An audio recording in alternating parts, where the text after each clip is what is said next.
Olá, amigos. Cá estamos de volta para a terceira parte dessa nossa explicação sobre os princípios jurídicos contratuais.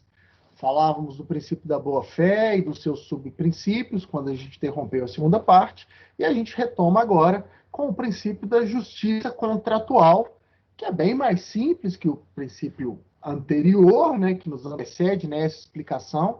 Na verdade, é o final da segunda parte. Até porque a própria denominação que esse princípio recebe já é bastante explicativa. Esse princípio vai pregar e buscar que haja no contrato, entre os contratantes, um equilíbrio entre as pretensões, entre direitos e deveres. E para ilustrar uma noção como essa, né, no exercício ali para ajudar a memória, de entender, de guardar o que esse princípio propõe, nada melhor do que a imagem da deusa Têmis, né, que segura uma balança que representaria a justiça buscada pelo direito e que é buscada em específico nas relações contratuais.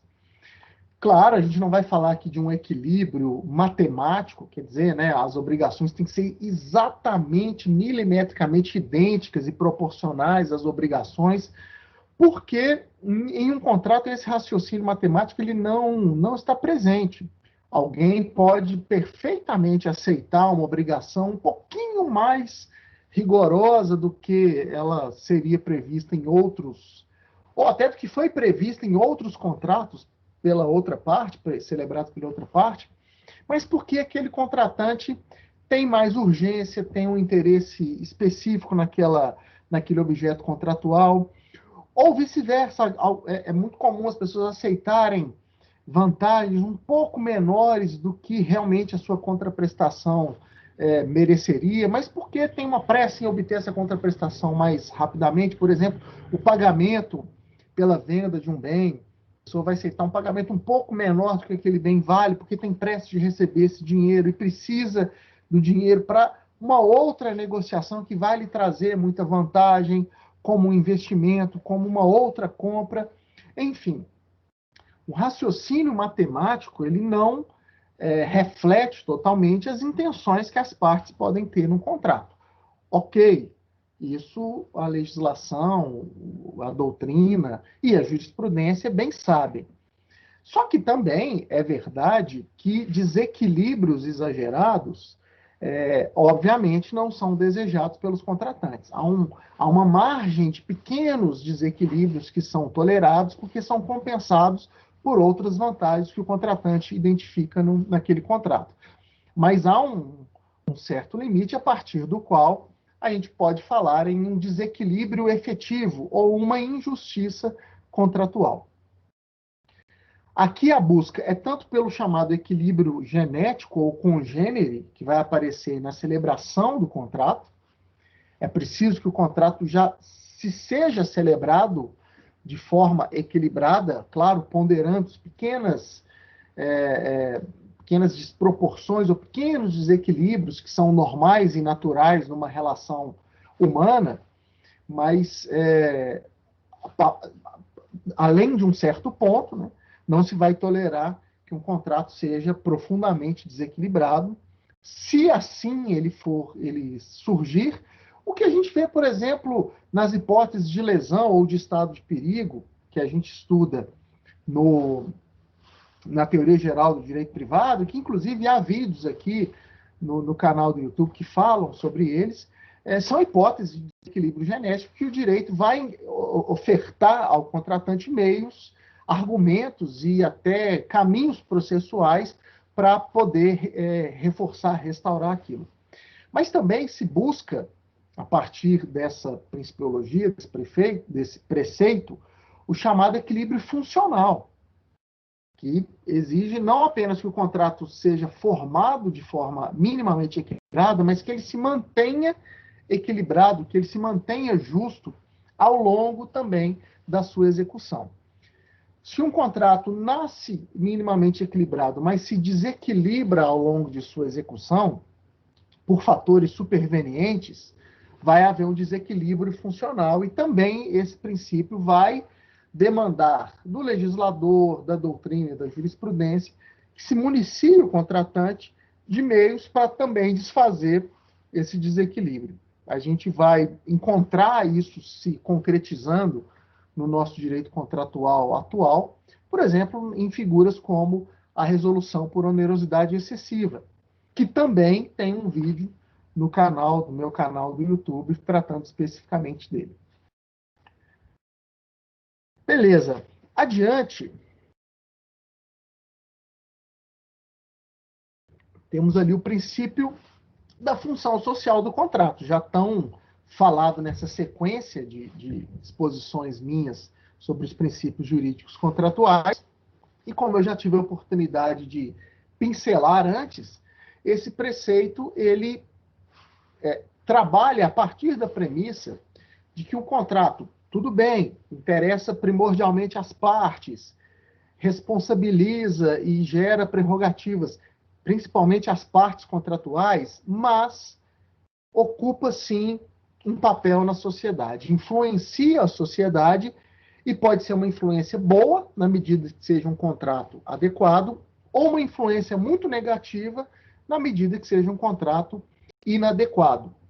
E essa adequação, a partir dessa nova principiologia, né, ou dessa nova visão trazida por esse princípio, a adequação do contrato agora não se encontra atendida somente quando as partes estão satisfeitas. Se o contrato ele ocupa um papel na sociedade, ele ocupa um espaço na sociedade, ele só pode ser considerado adequado se ele é também favorável à comunidade como um todo. É claro que não necessariamente um contrato precisa sempre enriquecer a sociedade ou a comunidade, mas ele não pode jamais prejudicar a comunidade. Então, um contrato que pelo menos é inócuo para a comunidade que rodeia os contratantes já cumpre sua função social. Ele está sendo favorável aos contratantes, está sendo servindo como instrumento de desenvolvimento dos contratantes e não prejudica a comunidade em volta. Ótimo, excelente, já cumpriu a sua função. Mas se ele prejudica um dos contratantes, já de cara, né, inclusive nem precisávamos falar da função social, a gente tem visto que até outros princípios já poderiam ser invocados para justificar uma revisão desse contrato, mas mesmo se ele é adequado aos contratantes, mas prejudicial à comunidade, como um contrato que vai remunerar bem os contratantes, mas que vai gerar danos ambientais àquela cidade ou ao local onde ele vai ser executado, entende-se que esse contrato passa a ser considerado inadequado e vai ser passível de ser mexido, atingido por autoridades públicas, pelo judiciário, vai se permitir que pessoas que não fazem parte da relação contratual original possam questionar o cumprimento dele, e aí a gente vai mencionar, inclusive, podemos mencionar concretamente entidades como o Ministério Público, que tem legitimidade para entrar e discutir relações contratuais das quais ele não fez parte, mas em nome do interesse social, do interesse coletivo, demandar uma alteração naquelas regras. Tudo isso é um desdobramento da chamada teoria preceptiva dos contratos. Uma inspiração desse princípio da função social do contrato, e segundo a qual interessa à sociedade a tutela, a guarda, a regulação das obrigações geradas por um contrato, porque elas têm, sim, impactos econômicos e sociais. Queiram as partes ou não, enxerguem as pessoas ou não. É uma consequência imediata, direta e inescapável dos contratos a geração de impactos econômicos e sociais. Pode até acontecer um contrato não causar nenhum desses impactos, mas isso já é um bom sinal, já é um bom indício. Isso já satisfaz o princípio da função social do contrato. Agora, se esses impactos que normalmente acontecem se mostram indesejáveis, se mostram prejudiciais, aí é necessário uma medida que a gente tem visto que os princípios da obrigatoriedade, da intangibilidade, vão abrir exceção para que possa ser realizado.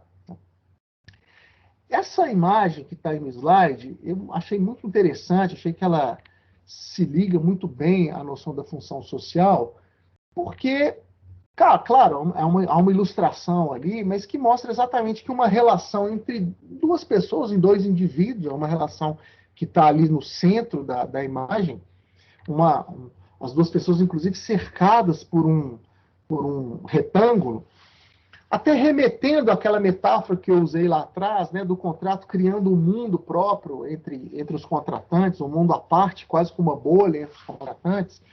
Mas nessa mesma imagem, a gente vê setas, né, ligando esse contrato central com várias outras relações jurídicas entre, possivelmente, outras pessoas. A função social, creio que pode ser muito bem ilustrada por essa imagem aí. Uma relação entre duas pessoas, inclusive uma relação fechada, que parece não permitir comunicação entre quem está dentro do retângulo e quem está fora, mas essa comunicação, essa influência existe sim, tem que ser considerada e, inclusive, vai demandar dos contratantes uma responsabilidade a mais. Não adianta somente eles se responsabilizarem consigo mesmos, com seu próprio interesse, não somente com o outro contratante, que é algo que o princípio da boa-fé vai exigir, mas também com a realidade que o cerca. A função social, então, gera uma eficácia interna à própria relação contratual, que vai exigir que o contrato cumpra o seu papel ali para os próprios contratantes. O contrato ele tem que servir de desenvolvimento para os contratantes, mas há também essa chamada eficácia externa, que exige do contrato ser, no mínimo, inócuo para a realidade que o cerca, ou, pelo menos, favorável, mas jamais desfavorável. Sob pena de pessoas que estão fora da relação contratual poderem influenciar o seu cumprimento, solicitarem a sua mudança ou a sua extinção, vide legitimidade do Ministério Público para levar a juízo a discussão sobre um contrato do qual ele não faz parte, como também, e isso é interessante, pessoas que estão de fora da relação contratual podem vir a ser responsabilizadas, punidas, por terem contribuído para a má execução dele. Alguém que alicia um contratante, alguém que não faz parte do contrato, mas que busca convencer o contratante a não cumprir aquele pacto, está, então, levando aquele contrato a não cumprir a sua função social e, por isso, precisa ser responsabilizado.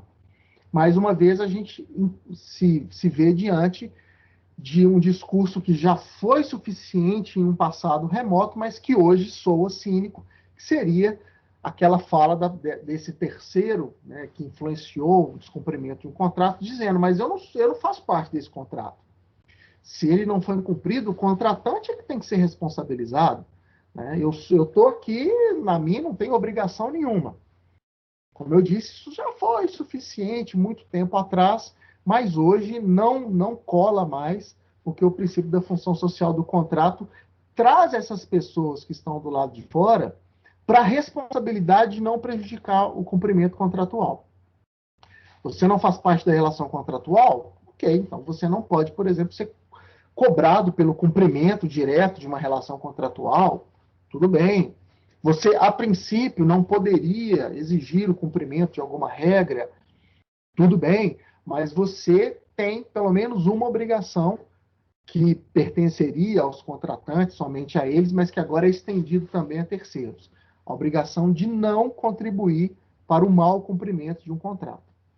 Então, a gente nota na jurisprudência pessoas que já foram punidas nesse sentido, pessoas que buscam aliciar um contratante para que ele descumpra um contrato, leve um contrato à extinção pelo mau cumprimento, pelo descumprimento, para que depois uma outra relação jurídica venha a ser feita. A gente vê isso, por exemplo, em contratos de atleta de futebol. Geralmente há um questionamento de alguém que é chamado de aliciador, de um jogador que o influencia a pressionar o fim de um contrato. Essas pessoas todas estão hoje sujeitas a uma punição por descumprimento contratual como se fizessem parte de uma relação jurídica da qual não fazem, mas que são chamados a ser responsáveis por ela em razão da teoria preceptiva dos contratos. Até no Código Civil, um artigo que literalmente trabalha essa ideia numa situação pontual específica, não é a única na qual pode se aplicar a função social do contrato, mas é uma que claramente está inspirada por esse princípio, que é uma regra do contrato de prestação de serviço, que estabelece uma punição para alguém que alicia o prestador de serviço, o convencendo a forçar um rompimento contratual. Geralmente, quem está intencionando fazer isso pretende, de alguma maneira, depois fechar um contrato ou com o prestador inadimplente ou com o contratante que quebrou o contrato com o prestador inadimplente e agora busca um outro fornecedor. Geralmente o aliciador ele tem interesse em estabelecer uma relação própria dele próprio com um dos contratantes originais do contrato, mas ele precisa ver aquele contrato ser extinto para ele poder, então, seguir adiante com a sua intenção. E aí ele força a extinção desse contrato, ele contribui para que esse contrato seja extinto, às vezes até entregando valores, por exemplo, ao prestador, para que ele possa forçar a extinção e se receber alguma multa, essa multa o aliciador pagaria para que depois ele pudesse obter a vantagem que ele pretende. Só que, obviamente, a nossa ordem jurídica, sobretudo no paradigma do Estado Democrático de Direito, não vai poder admitir uma situação como essa. Então, é através do caminho traçado pelo princípio da função social do contrato que esses terceiros predadores, né, há essa expressão na doutrina, o terceiro predador, podem ser punidos, e é pelo caminho da função social do contrato que mesmo terceiros possam exigir o cumprimento do contrato ou ajuste, ou mesmo extinção, caso ele venha a prejudicar a coletividade.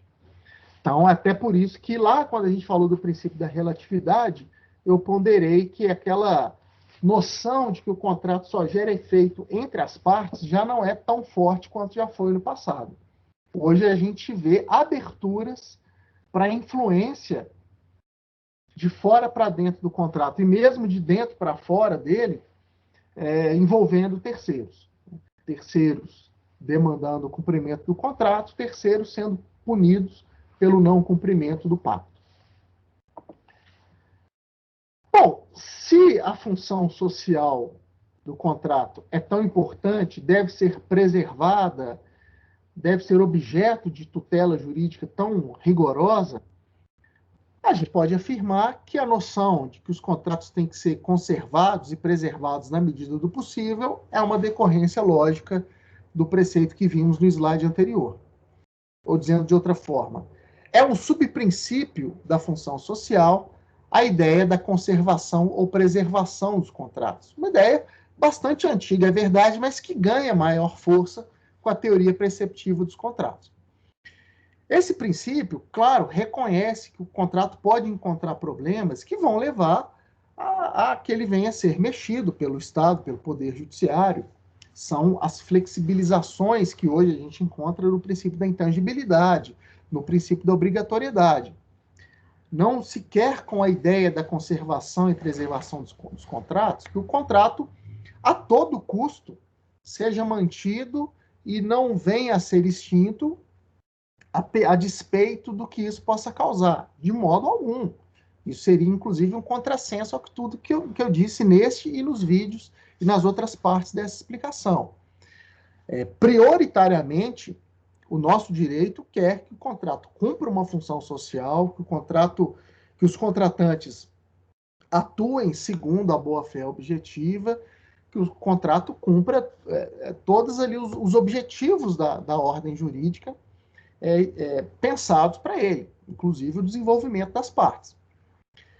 Mas o que esse princípio pondera, né, mesmo reconhecendo que em alguns momentos, como por exemplo, se um contrato ele viola a justiça contratual, se ele viola o equilíbrio genético, congênere ou funcional esperado dele, mesmo ele, então, abrindo caminho para alguma modificação, alguma revisão, ou mesmo extinção, esse princípio da conservação ou preservação dos contratos vai entrar em cena para solicitar que a revisão, que a modificação seja no mínimo possível, no mínimo necessário, só para desfazer o desequilíbrio, só para desfazer a injustiça contratual, porque, mais do que isso, pode abalar a estrutura da relação contratual e, inclusive, colocar em risco a função que ele cumpre na sociedade.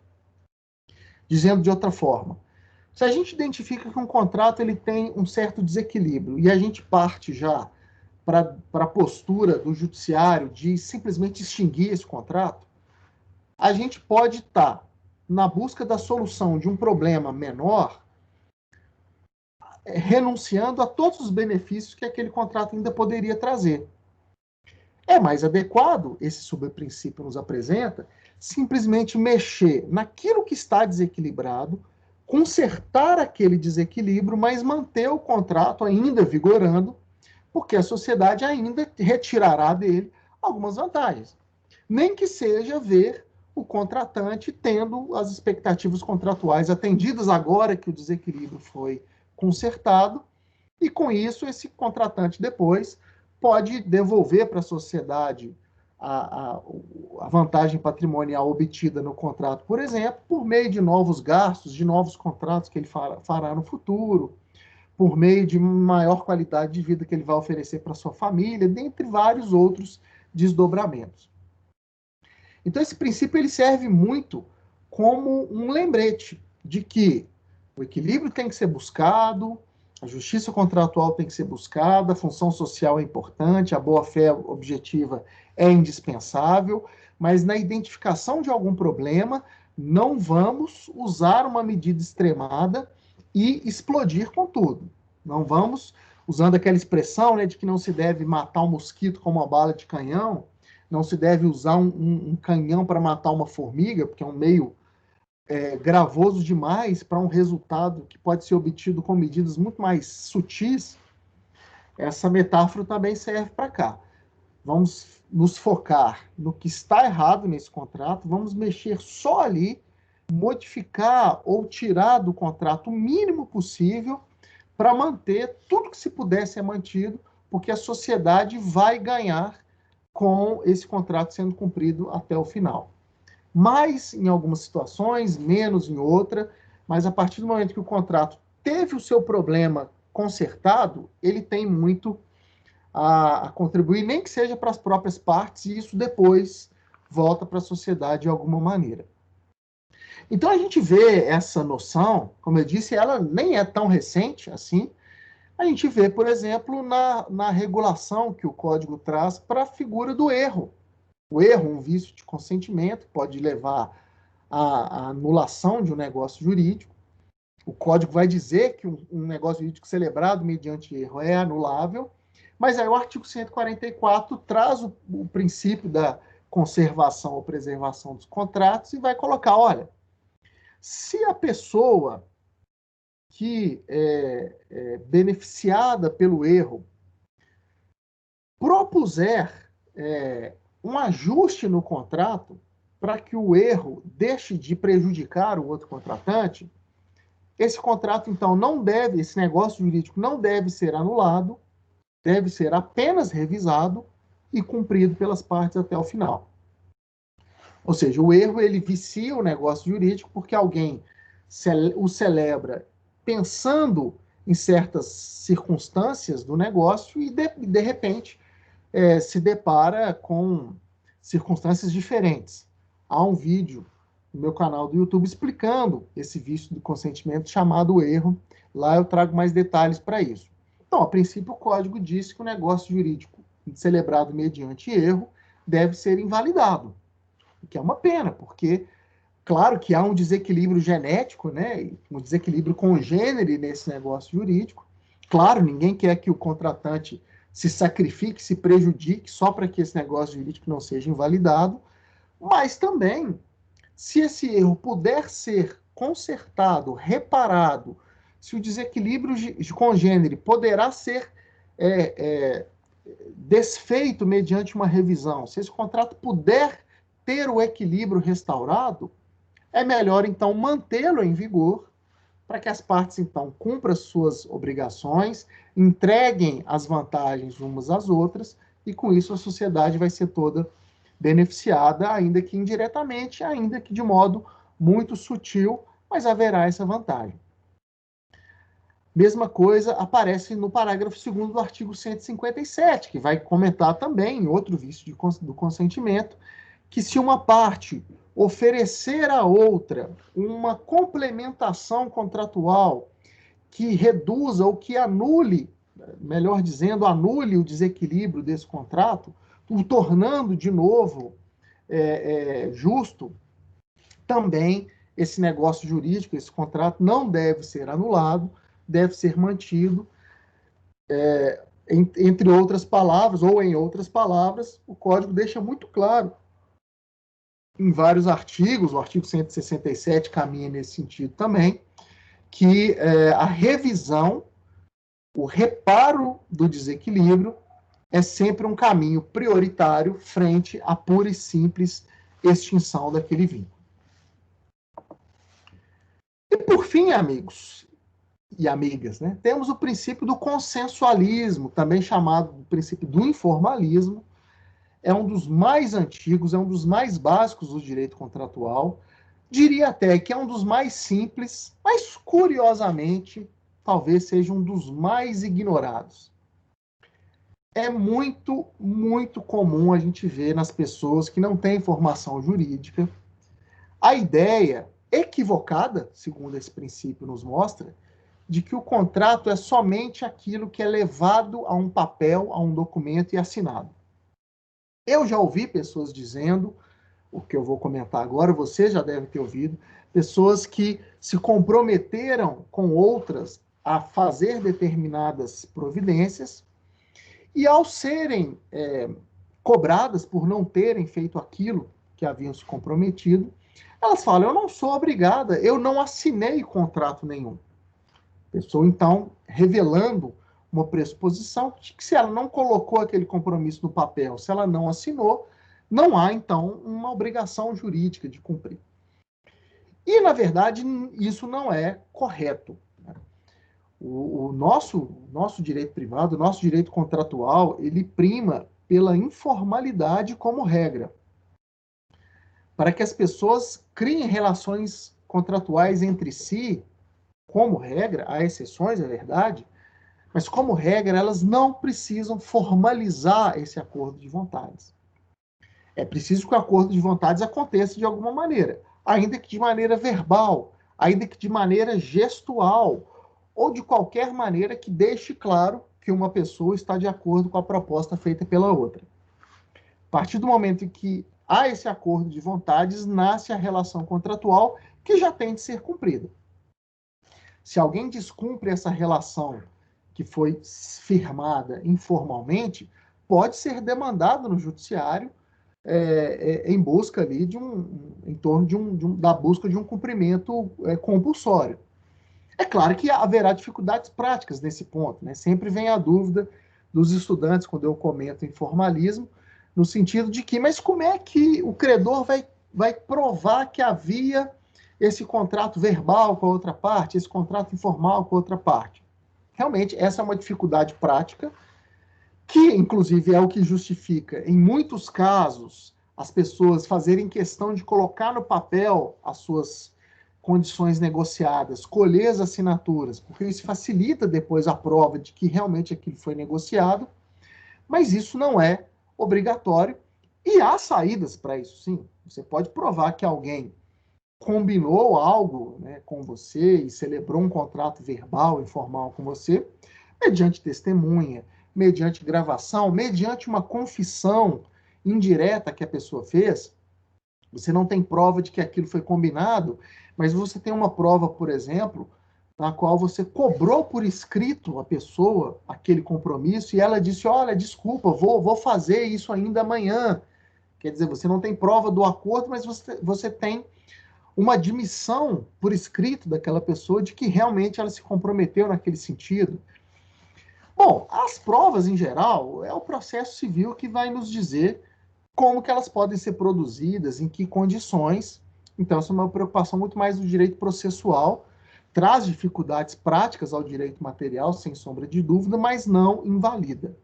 A gente não pode confundir uma dificuldade de provar uma existência de um contrato informal, eventualmente uma ideia de não valer a pena fazer um contrato informal diante dessas dificuldades práticas, com a conclusão de que então um contrato informal não seria válido. Não é porque muita gente prefere fazer o contrato por escrito, sobretudo se os valores envolvidos são maiores, né, porque isso tornaria mais fácil provar que o contrato realmente foi feito, seria mais difícil outra parte negar que ela se comprometeu naquele sentido. A gente não pode achar que, em razão disso, então, o contrato que não é escrito, que não é formalizado, ele não seria válido. É válido, sim, e, inclusive, ao longo do dia, a gente celebra vários contratos informais. Quando a gente vai à padaria e compra um pão, por exemplo, a gente faz um contrato de compra e venda sem ter feito documento escrito nenhum. A gente vai na cantina da faculdade, compra uma bala, compra um refrigerante, são todos contratos de compra e venda também. Quando a gente solicita o serviço de um aplicativo de internet, a gente entra no nosso telefone celular e ali a gente pressiona algumas teclas e clica lá, aceito o aplicativo tal, ali nós estamos contratando um serviço de uma maneira inteiramente informal, sem trocar palavras com outro ser humano, a gente está trocando comandos com um programa de computador e está havendo ali a celebração de um contrato, sim. Celebração amplamente permitida pelo direito e com validade reconhecida. Está aí o artigo 107 do Código Civil confirmando isso. A validade da declaração de vontade, portanto, a validade de um contrato, não dependerá de forma especial, a não ser quando a lei expressamente exigir, e aí preciso mencionar as exceções. Há exceções, essa regra, por exemplo, a compra e venda de imóveis. O código vai dizer que a compra e venda de imóveis acima de determinado valor requer não apenas um documento escrito, mas uma escritura pública. As partes precisam celebrar uma escritura pública e levar essa escritura a registro no cartório de imóveis. Contrato de alienação fiduciária, a lei vai dizer que ele precisa ser feito por escrito também. Então, em alguns casos, a gente vai encontrar exceções, contratos que a lei vai exigir a forma escrita, a escritura pública, ou mesmo alguma outra formalidade a mais. Mas isso são exceções. Para cada exceção dessa, nós temos dezenas de outros contratos que podem e são celebrados informalmente, inclusive por nós, várias vezes ao longo do mês, mais de uma vez, às vezes, ao longo de um dia. Repito aqui o exemplo da compra e venda de pequenos objetos. A gente faz várias ao longo do mesmo dia, sem documento escrito, e, obviamente, aquilo é válido. Nós temos que cumprir a nossa obrigação de pagar, o vendedor tem que cumprir a obrigação de entregar o produto em perfeitas condições de uso e de qualidade. Se tanto nós quanto os vendedores descumprirem essa obrigação, estaremos sujeitos a uma demanda judicial em que se exigirá o cumprimento forçado do que nos cabia ou cabia ao outro contratante. E veja, então, e tudo isso porque, sim, o nosso ordenamento jurídico reconhece validade aos contratos informais, verbais, por mímica, por comandos de celular, por telefone e vários outros meios. O que interessa é estar configurado o acordo de vontades. Ele ser demonstrado de alguma maneira ou mesmo ser admitido pelas partes. E se o caso chega ao judiciário, basta que a gente consiga demonstrar e convencer ao juiz que houve o acordo de vontades e que o acordo de vontades se desenvolveu naquele sentido específico e a outra parte não cumpriu as suas obrigações e por isso o caso chegou ali ao judiciário.